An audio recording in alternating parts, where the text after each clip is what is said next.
नमस्कार, मैं स्वाति आप सभी का हार्दिक स्वागत करती हूँ आपके अपने परिवार स्वाति एकेडमी पर। यूपीएसआई के विगत परीक्षाओं के प्रश्नों की जो श्रृंखला चल रही है, उस श्रृंखला की आज ये 6वीं क्लास है। इसके पहले की 5 क्लासेस चैनल पर उपलब्ध हैं, आप उसे भी जाकर देख सकते हैं। तो चलिए आज का प्रश्न देखते हैं।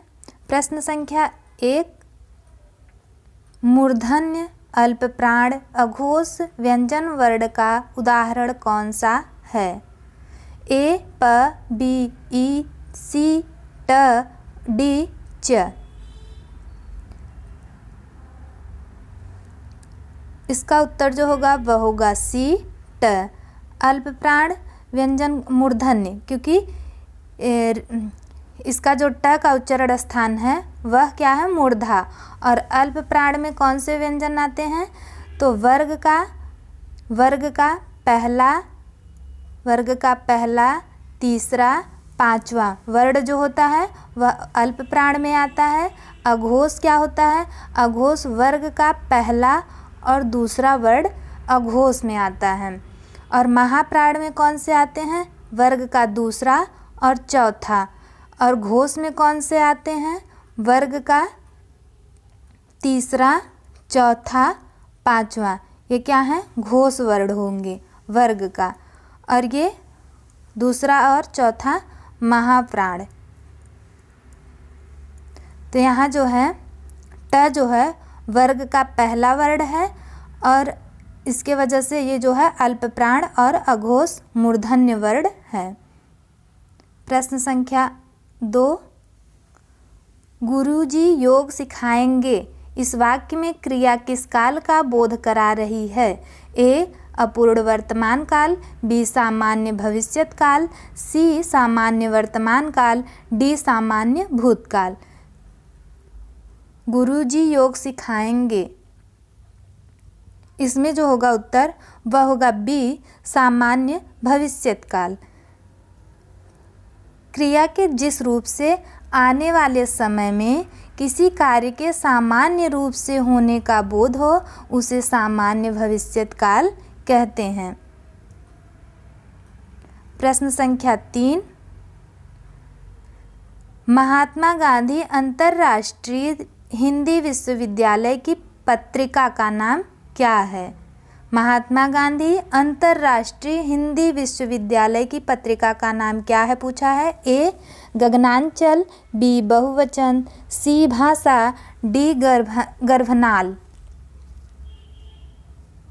इसका जो उत्तर होगा वह होगा बी, बहुवचन।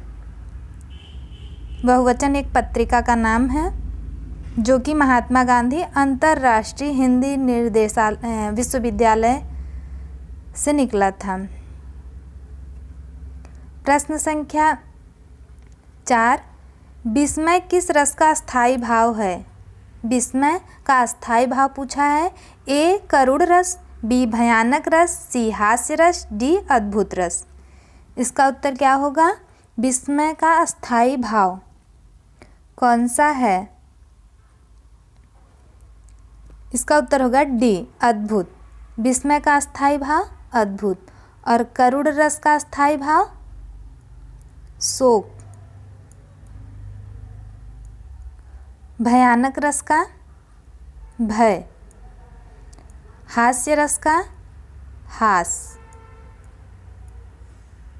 प्रश्न संख्या 5, निम्न में पुल्लिंग शब्द कौन सा है? ए, दौलत, बी, निधि, सी, कोष और डी, रकम। पुल्लिंग शब्द पूछा है, कौन सा होगा? तो इसका जो उत्तर होगा वह होगा सी, कोष। दौलत, निधि और रकम ये क्या है? स्त्रीलिंग हैं।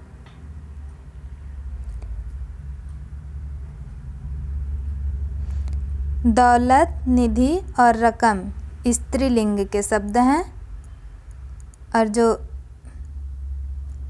कोष है ये क्या है? पुल्लिंग का।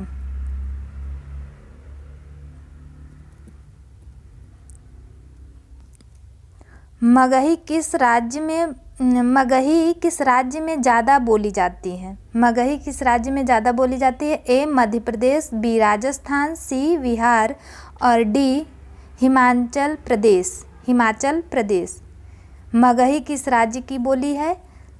तो इसका उत्तर जो होगा वह होगा बी बिहारी। बिहारी में मगही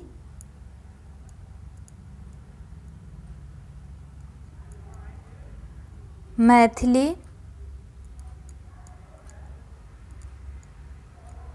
और भोजपुरी बोली आती है।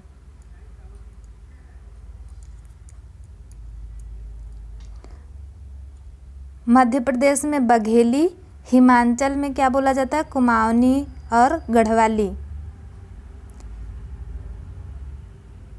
प्रश्न संख्या 7, घड़ा उठाना, घड़ा नहीं धड़ा है, धड़ा उठाना मुहावरे का अर्थ क्या है?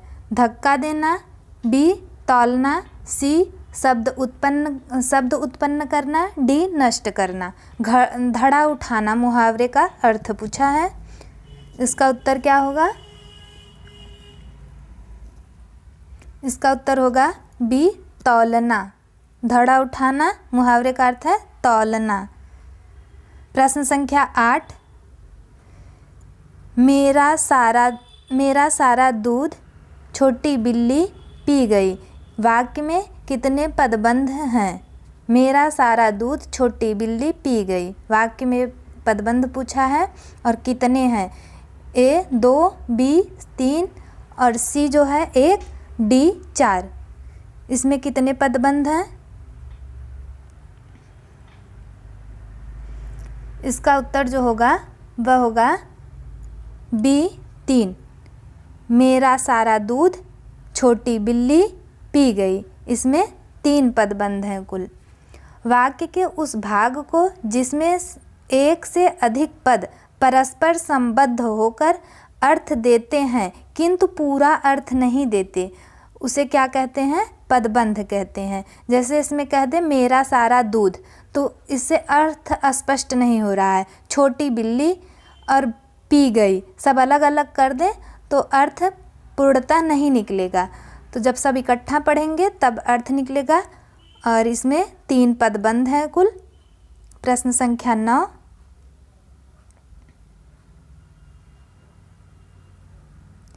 हेत प्रीति से जो मिले तासो मिलिए धाय, यह उक्ति किस संत कवि की है? हेत प्रीति से जो मिले तासो मिलिए धाय किसकी है? ए रैदास, बी नानक देव और सी दादू दयाल, डी कबीर।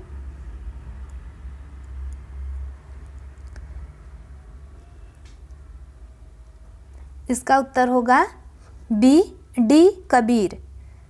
ये कबीर की पंक्ति है। हेत प्रीत से जो मिले तासो मिलिए धाय।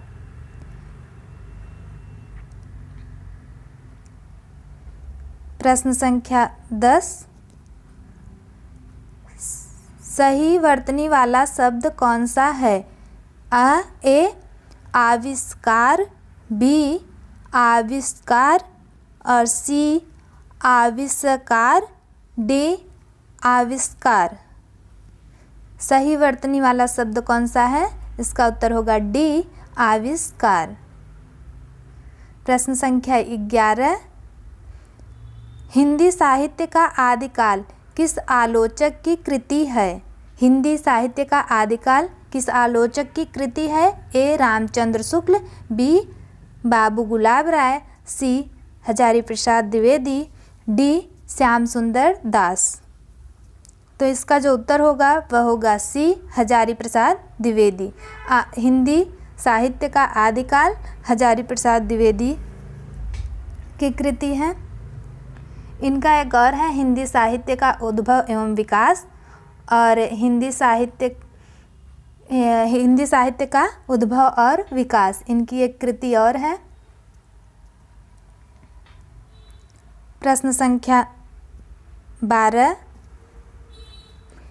इनमें से कौन सी बोली पहाड़ी बोली नहीं है? इनमें से कौन सी बोली पहाड़ी बोली नहीं है? ए जौनसारी, बी कुमाऊनी, सी गढ़वाली, डी मालवी। पहाड़ी हिंदी की बोली नहीं है पूछा है, तो इसका जो उत्तर होगा वह होगा डी मालवी। मालवी कौन से मालवी किस के अंतर्गत आती है? तो मालवी आती है राजस्थानी के अंतर्गत।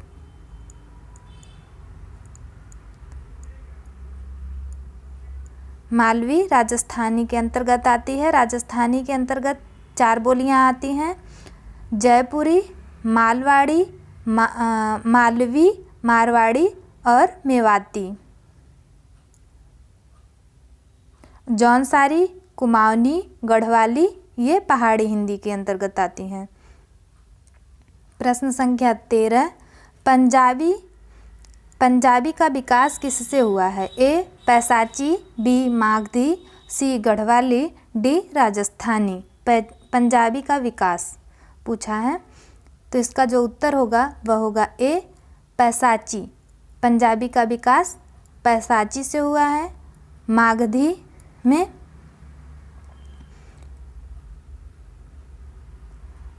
ये राजस्थानी में मेवाती,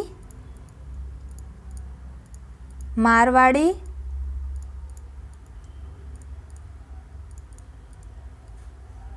जयपुरी,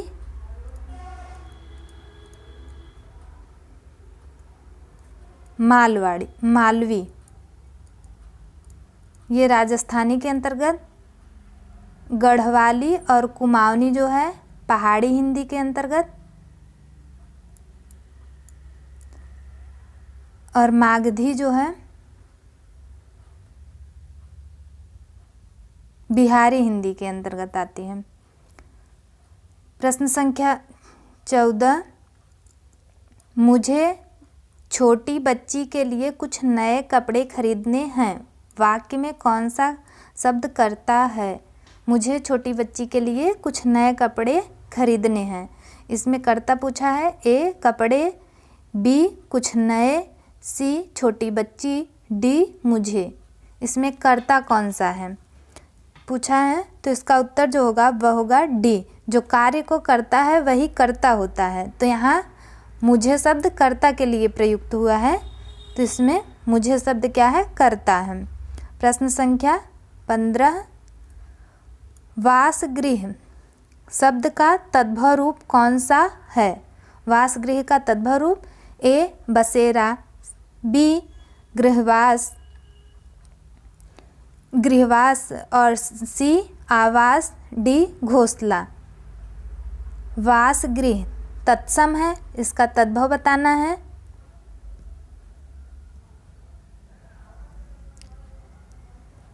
प्रश्न संख्या 15,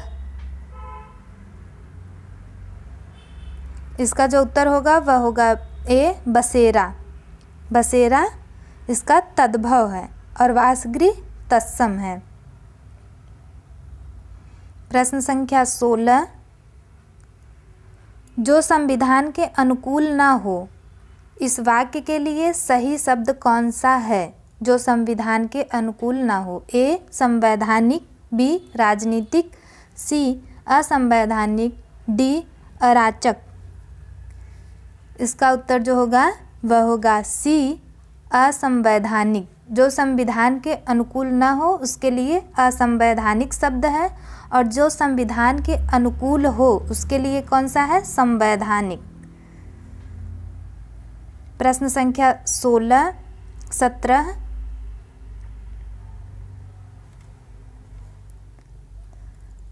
मंत्री जी ने हड़ताल कर रहे श्रमिकों की समस्याओं को सुनने के लिए पर्याप्त समय दिया।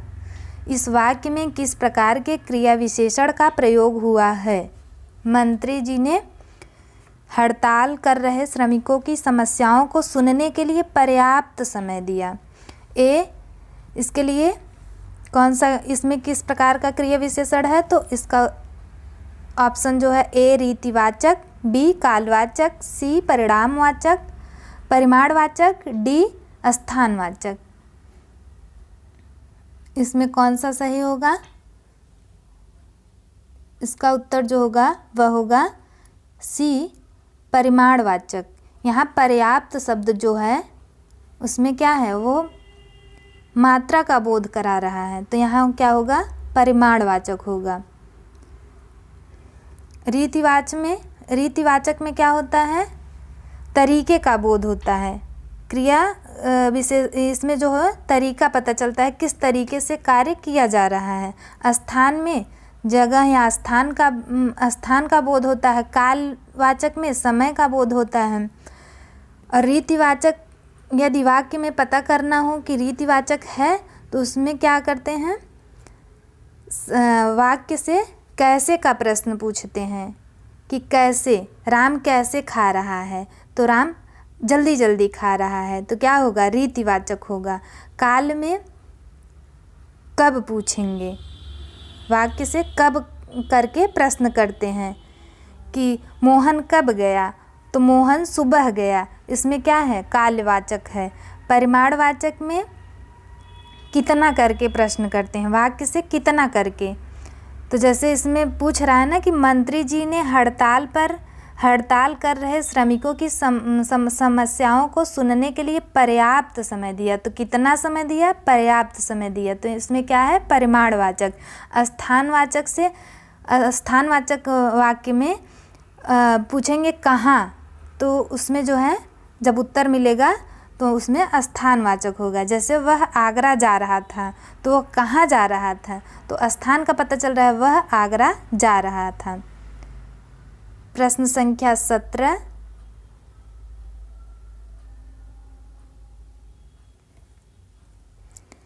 इनमें से विवरण चिन्ह कौन सा है, A, B, C, D, कौन सा है विवरण चिन्ह? इसका उत्तर जो होगा वह होगा B। ये कौन सा चिन्ह है, विवरण चिन्ह का, कौन सा चिन्ह है, विवरण। और A वाला जो है ऐसे बनता है, ये प्रश्नवाचक है, प्रश्नवाचक।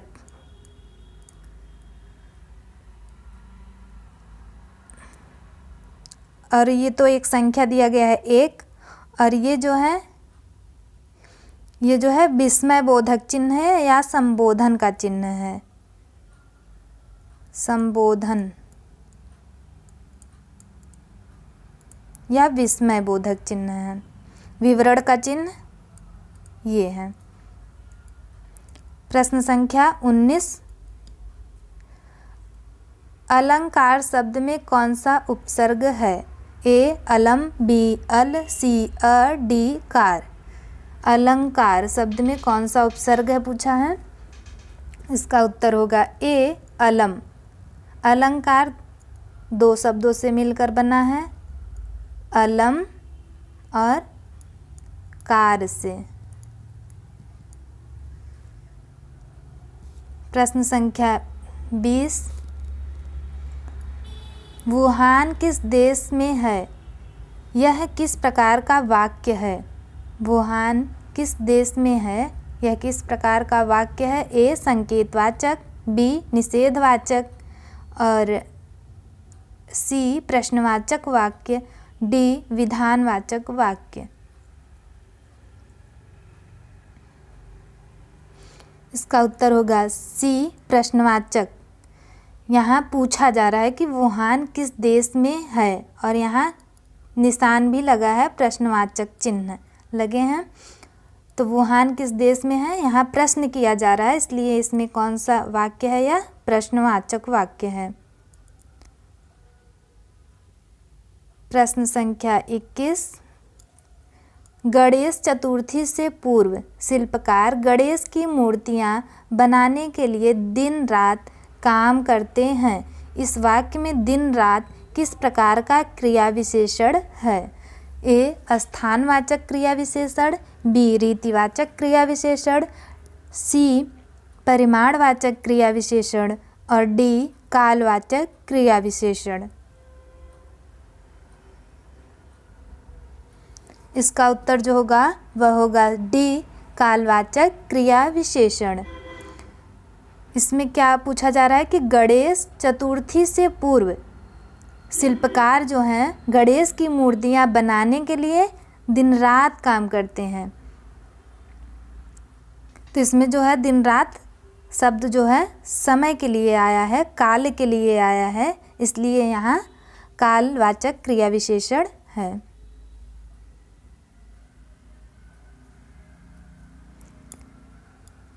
मिलन के पल केवल दो चार, विरह के कल्प अपार। मिलन के पल केवल दो चार, विरह के कल्प अपार।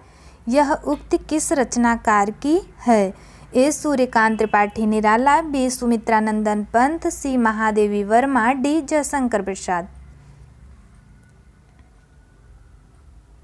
इसका उत्तर जो होगा वह होगा बी सुमित्रानंदन पंत। यह पंक्ति किसकी है? सुमित्रानंदन पंत की।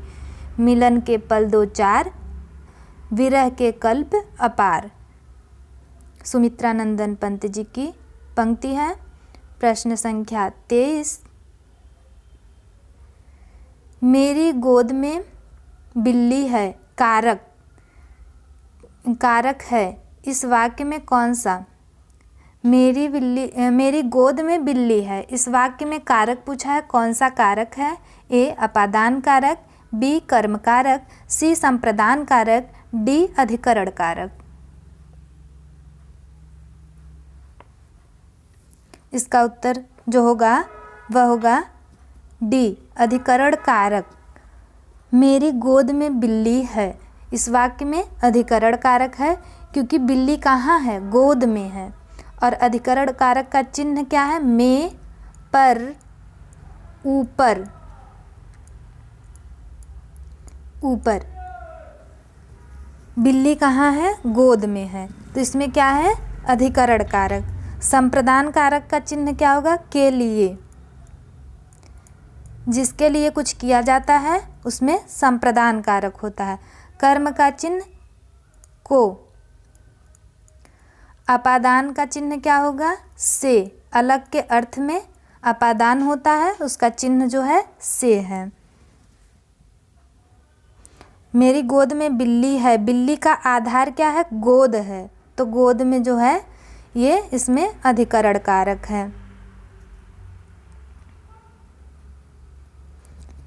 पांचवां विश्व हिंदी सम्मेलन किस वर्ष संपन्न हुआ था? पांचवां विश्व हिंदी सम्मेलन किस वर्ष संपन्न हुआ था? ए 1993, बी 1999, सी 2003, डी 1996।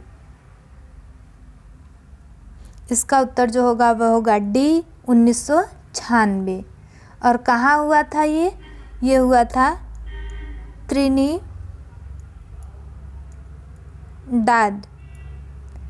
त्रिनिडाद टोबैको में।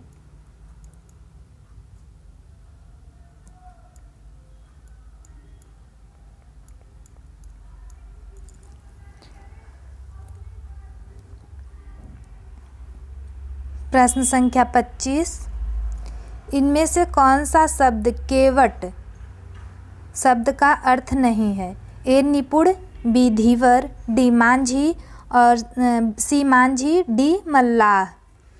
इनमें से कौन सा केवट का अर्थ नहीं है? इसका उत्तर जो होगा वह होगा निपुण। धीवर, माझी, मल्लाह, क्या है? मल्लाह। ये सब केवट के अर्थ देने वाले शब्द हैं। लेकिन जो निपुण है, निपुण क्या है? निपुण एक विशेषण है। यह इसका पर्याय होगा कुशल,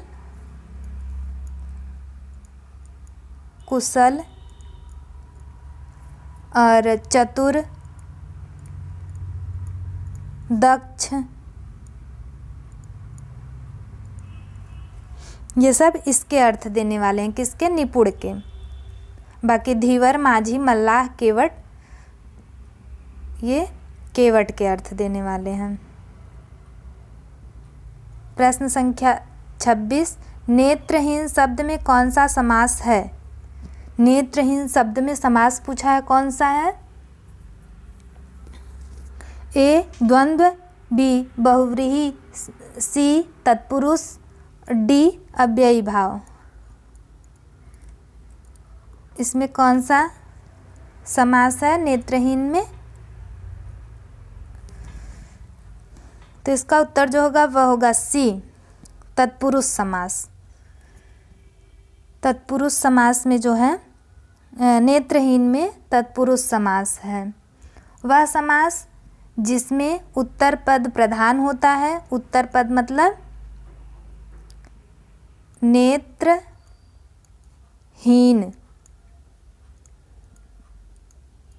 या नेत्र से, इसका हम जब समास का विग्रह करेंगे तो शब्द बनेगा नेत्र से हीन, नेत्र से हीन। तो यहाँ जो है उत्तर पद हीन जो है प्रधान है तथा प्रथम पद गौड़ हो एवं उसे तत्पुरुष समास कहते हैं। और विभक्ति चिन्ह जिस समास में समास विग्रह करने पर विभक्ति चिन्ह का लोप हो जाए उसे तत्पुरुष समास कहते हैं। तो यहाँ विभक्ति चिन्ह से का लोप हुआ है तब शब्द बना है नेत्रहीन। तो इसमें जो है तत्पुरुष समास है। उसका उत्तर सही होगा सी, तत्पुरुष समास।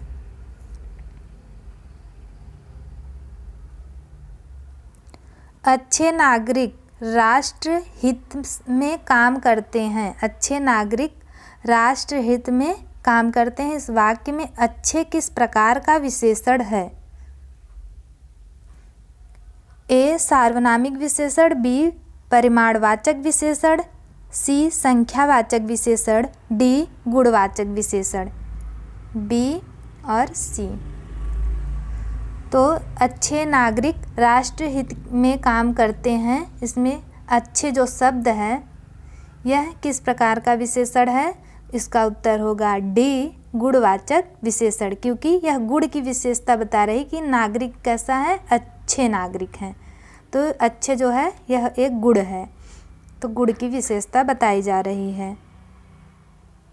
प्रश्न संख्या 28, इनमें से कौन सा शब्द कदर, कदर का पर्यायवाची शब्द नहीं है? पूछा कदर का पर्यायवाची शब्द नहीं है। ए आदर, बी महत्व, महत्व गलत लिखा गया है। महत्व जो है महत्व होता है, ऐसे आधा त 2 बार रहेगा, क्योंकि ये जो शब्द है महत से बना है, महत और त्व प्रत्यय लग के बना है। और बी महत्व, सी श्रद्धा, डी विस्मय। तो कदर शब्द का पर्यायवाची नहीं है पूछा है। तो इसका उत्तर जो होगा वह होगा डी विस्मय। बाकी आदर, महत्व, श्रद्धा ये कदर के पर्यायवाची में आएंगे। प्रश्न संख्या 29, मुरारी शब्द में कौन सा समास है? ए कर्मधारय समास, बी अव्ययीभाव समास, सी द्विगु समास, डी बहुव्रीहि समास। मुरारी शब्द में कौन सा समास है पूछा है? इसका उत्तर होगा डी बहुव्रीहि समास। जिस समास में कोई पद प्रधान न हो, कोई पद प्रधान न हो बल्कि इसके अन्य पद प्रधान हो, तो वहाँ क्या होता है? ये बहुव्रीहि समास होता है। बहुव्रीहि समास। मुरारी जो है किसकी ओर संकेत कर रहा है? भगवान कृष्ण की ओर। तो इसका अन्य पद क्या हो गया? कृष्ण। तो कृष्ण की ओर संकेत कर रहा है, इसलिए यहाँ बहुव्रीहि समास है। द्विगु समास का पहला पद संख्यावाची होता है और अव्ययीभाव समास का पहला पद अव्यय होता है, या फिर जहाँ शब्दों की पुनरावृत्ति हो वहाँ अव्ययीभाव समास होता है। कर्मधारय में विशेषण विशेष उपमेय उपमान का संबंध होता है। प्रश्न संख्या 30, स्थावर का विलोम शब्द कौन सा है? ए जंतर, बी जंगम, सी ठिकाना, डी परार्थी। स्थावर का विलोम, इसका उत्तर जो होगा वह होगा बी जंगम। स्थावर का विलोम जंगम होगा। और परार्थी का स्वार्थी। परार्थी मतलब दूसरे के अर्थ के लिए और दूसरे के लिए, स्वार्थी मतलब खुद के लिए। प्रश्न संख्या 31, अज्ञेयकृत आंगन के पार द्वार के लिए कौन सा पुरस्कार प्राप्त हुआ था? ए. ज्ञानपीठ पुरस्कार, बी. साहित्य अकादमी पुरस्कार, सी. व्यास सम्मान और डी. मूर्ति देवी पुरस्कार। आंगन के पार द्वार के लिए कौन सा पुरस्कार प्राप्त हुआ आज्ञेय जी को? इसका उत्तर जो होगा वह होगा बी. साहित्य अकादमी पुरस्कार 1964 ईस्वी में। आंगन के पार द्वार के लिए अज्ञेय जी को साहित्य अकादमी पुरस्कार प्राप्त हुआ था। प्रश्न संख्या 32, कथनीय शब्द में कौन सा प्रत्यय है? ए. अनीय, बी. ईय, सी. नीय, डी. कथ।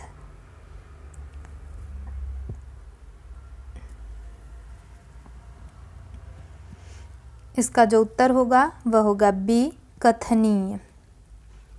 कथनीय में ईय प्रत्यय है, मूल शब्द है कथन।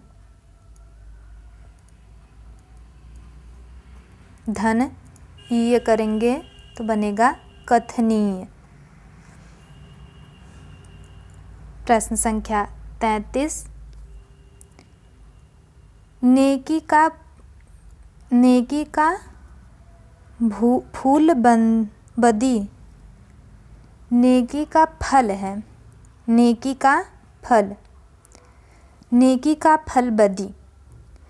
इस लोकोक्ति का अर्थ क्या है? ए. जो व्यक्ति सामने आए उसकी प्रशंसा करना, बी. भलाई का बदला बुराई, सी. सर्वत्र विजय हासिल करना, डी. अधूरा ज्ञान। नेकी का फल बदी। नेकी मतलब भलाई और बदी मतलब बुराई। तो भलाई का फल बुराई से। इसका उत्तर क्या होगा? इस लोकोक्ति का अर्थ क्या होगा? तो इसका उत्तर होगा बी. भलाई का बदला बुराई।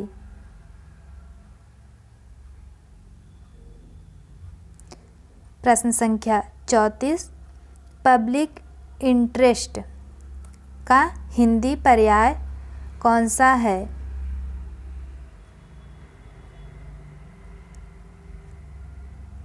इसका पर्याय कौन सा है?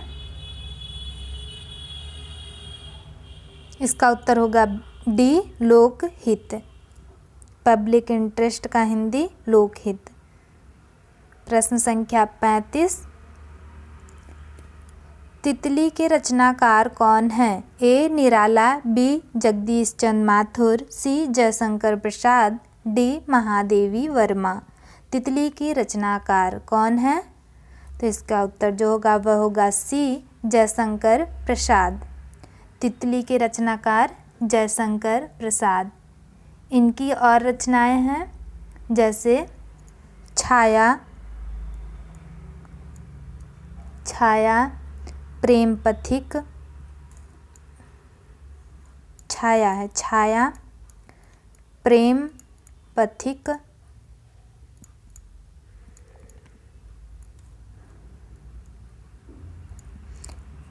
छाया, प्रेम पथिक, आंसू, लहर,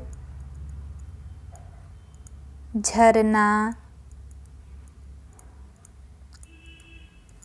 ये जयशंकर प्रसाद जी की रचनाएं हैं। प्रश्न संख्या 36, इनमें से कौन सा वाक्य अशुद्ध है? ए. रमेश धीरे धीरे भोजन करता है और बी. रमेश धीरे धीरे भोजन क्यों नहीं करता है? सी. तुम्हारा काम जल्दी हो जाएगा।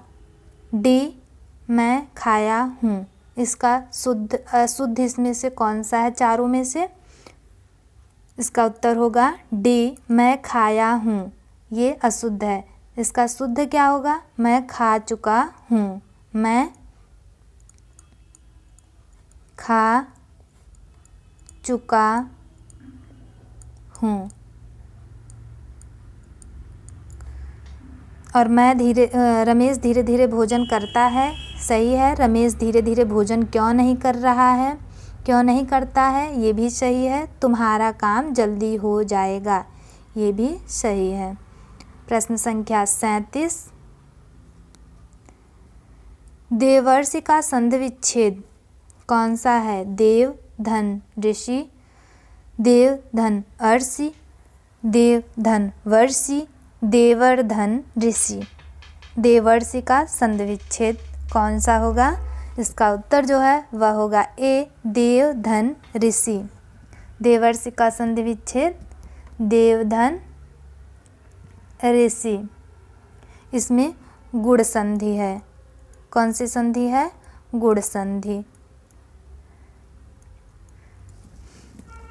यदि अ या आ के बाद ई या ई, ऊ या ऊ और री आए तो दोनों मिलकर क्रमशः अ या आ आए तो उसकी जगह ए, ई या ई आए तो अ या आ आए तो उस ई या ई आए तो उसकी जगह ए, ऊ आएगा तो उसकी जगह ओ और री आएगा तो उसकी जगह अर आदेश हो जाएगा। और यहाँ जब देवर्षि में अ के बाद क्या आया है? री, तो यहाँ क्या आया? आदेश होगा, अर आदेश हो जाएगा। देव धन ऋषि में अ के बाद क्या आया है? री। यहाँ इसके देव के अ और ऋषि के री के स्थान पर, दोनों के स्थान पर क्या होगा? अर। और यहाँ बचेगा देव, हलंत रहेगा और ये अर इसमें जो है अर यहाँ हलंत है, अ इसमें आके मिलेगा तो देव वह पूरा हो जाएगा वह, और र जो है इस पे सी पे लग जाएगा क्योंकि ये आधा ही है। तो इसमें क्या है? गुण संधि है। ऑप्शन इसका होगा देवधन ऋषि। प्रश्न संख्या 38 से 40 तक परिच्छेद है, इसको हम देखेंगे और इसके प्रश्न जो है नीचे दिए गए हैं, उसको भी देख लेते हैं।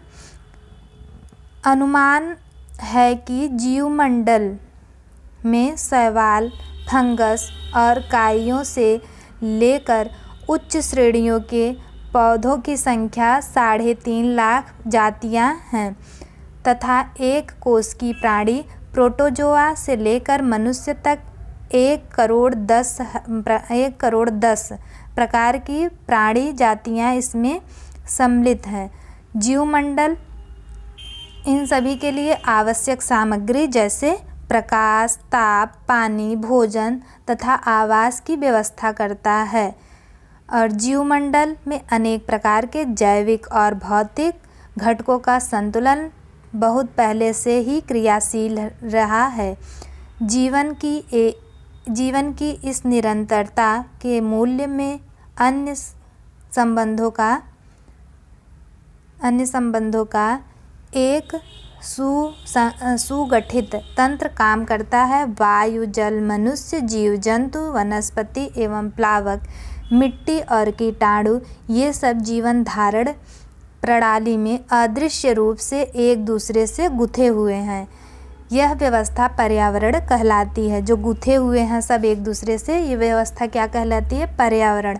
सौर ऊर्जा जीवमंडल को बनाए रखती है और जीवमंडल को मिलने वाली कुल ऊर्जा का 99.88% भाग इसी से प्राप्त होता है। किससे प्राप्त होता है? पर्यावरण से। सूर्य सतत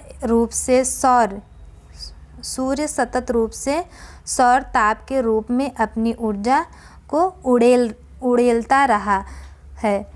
जीवन मंडल में सर्वाधिक महत्वपूर्ण प्रकाश रासायनिक क्रियाकलापों पौधों में होने वाला प्रकाश संश्लेषण है। प्रकाश संश्लेषण एक जटिल प्रक्रिया है। प्रश्न देखते हैं। उक्त अनुच्छेद के अनुसार कौन सा कथन सही नहीं है पूछा है।